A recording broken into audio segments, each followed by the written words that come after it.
There is a sound most people never hear, not the wind, not the siren, not the shout of ambition echoing through skyscrapers and empty rooms. It is the sound of a life that could have been, a quiet, almost imperceptible whisper, buried beneath excuses, comfort, and the endless lullaby of tomorrow. That sound is regret, not the kind you feel when you miss a meeting or say something you wish you hadn't, but the kind that sits beside you when you're old, when your hands no longer build, when your body no longer runs, when your time no longer stretches endlessly before you. It is the sound of unlived potential, of dreams that begged for oxygen but were smothered by habit. Because make no mistake, it is not intelligence that separates the masses from the rare few who reshape the world. It is not luck. It is not even talent. It is habit, the kind of habit that is forged in silence, in darkness, the kind of habit that feels like madness before it feels like mastery. Winners are not born. They are built, brick by brick, in the furnace of discipline. And dreamers are everywhere. They talk like poets and hope like children, but they act like tourists, passing through life with cameras instead of blueprints. They admire greatness from afar, never realizing they were invited to the same battlefield.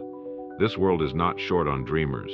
It is drowning in them. But winners, true winners, have made a pact with themselves, a bloody binding contract that says, I will not wait for motivation. I will not chase comfort.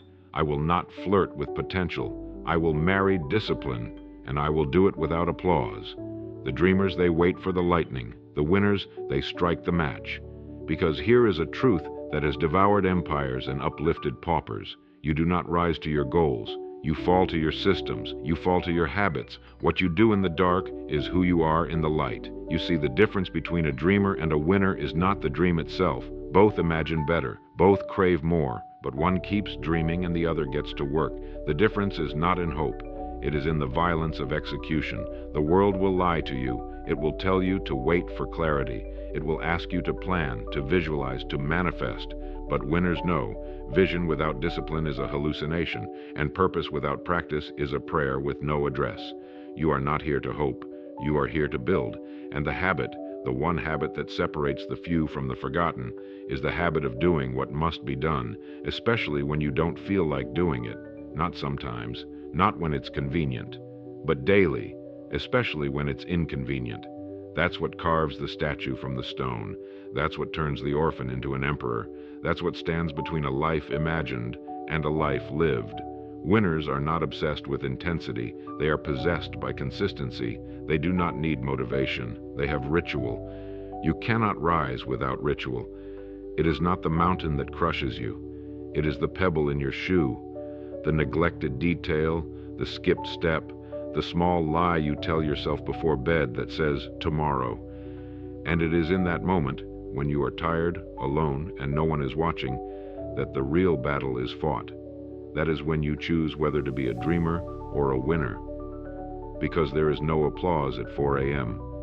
There is no audience when you reject distraction. There is no standing ovation when you show up after failure has kicked in your teeth. There is only you and the choice. The habit is not sexy. It is not glamorous. It is not a highlight reel. It is not a vision board covered in yachts and quotes. It is showing up when everything in you screams to retreat. It is repetition without recognition. It is silence without validation. It is war without witnesses. But that is where the transformation happens, not on the stage, but in the shadows. Because the shadows are honest. The shadows don't lie. The shadows don't care who you say you are. They reveal what you actually do. That's why winners live there, because they know greatness does not come with a bang. It comes with a whisper, repeated every single day until it deafens the world. You do not become elite by chasing elite moments. You become elite by turning the ordinary into the sacred. A single push-up, a single page, a single cold morning when you lace up your shoes and run anyway. That's the difference. That's the separation line, not in effort, but in effort sustained. Winners are those who keep showing up when the feeling is gone, when the novelty has died, when the emotion has burned out and the only thing left is the promise they made to themselves. And that promise is sacred. It is not negotiable, because when you break that promise, you don't just delay your success, you fracture your identity. Every time you say you'll do it tomorrow, a piece of your soul believes you less. But every time you show up, even when it hurts, you hammer a new truth into your bones. I am not a dreamer. I am a builder. That is what this world respects. Not your potential, but your pattern. History remembers the finishers, not the fantasizers. And the only habit that matters, the one that separates the statues from the stone, the titans from the timid, is the habit of disciplined follow-through. So ask yourself, what are you rehearsing when no one is watching? Because that is your destiny, rehearsed in private. Dreamers think they're one big breakaway. Winners know they're 10,000 uncelebrated reps from greatness, and they're not afraid to take everyone. But maybe you've already heard this before. Maybe you've heard it too many times. Maybe you've become numb to the word discipline, as if it were just another item on a checklist. But it isn't. It is not a productivity hack. It is not a trend. Discipline is the final form of love. Love for your future, love for your capacity, love for the divine chaos that birthed you into this world with something to do. And if you can't feel that, then let this truth burn into your bones. You are running out of time. Not metaphorically, not poetically. You are literally running out of time. Every day the clock is cutting pieces off of your future like a butcher. And it doesn't care what you meant to do. It doesn't care what you dreamed about.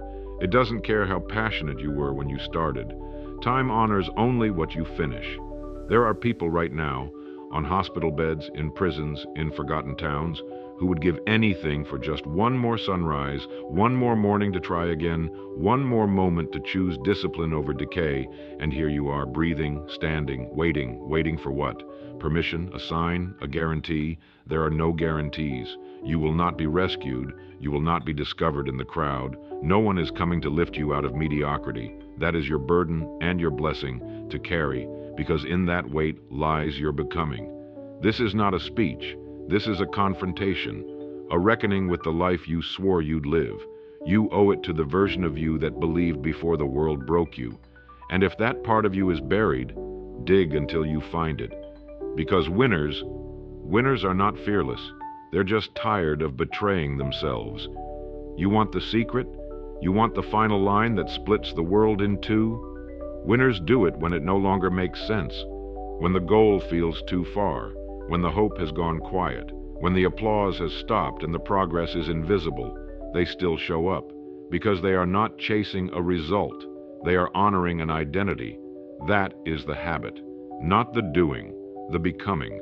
Every hard decision you avoid sharpens the blade that will one day cut you down.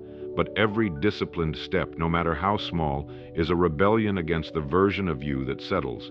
And over time, that rebellion becomes revolution, and that revolution becomes your resurrection.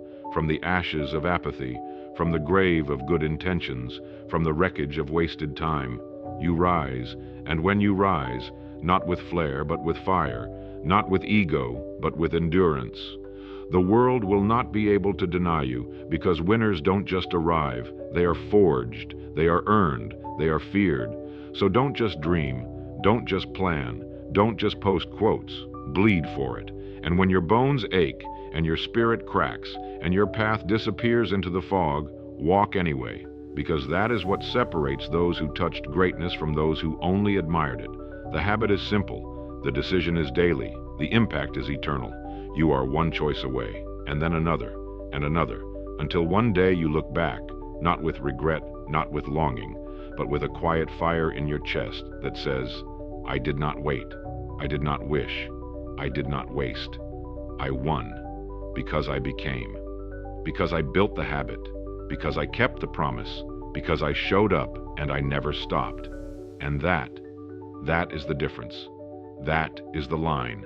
That is the habit that separates dreamers from winners.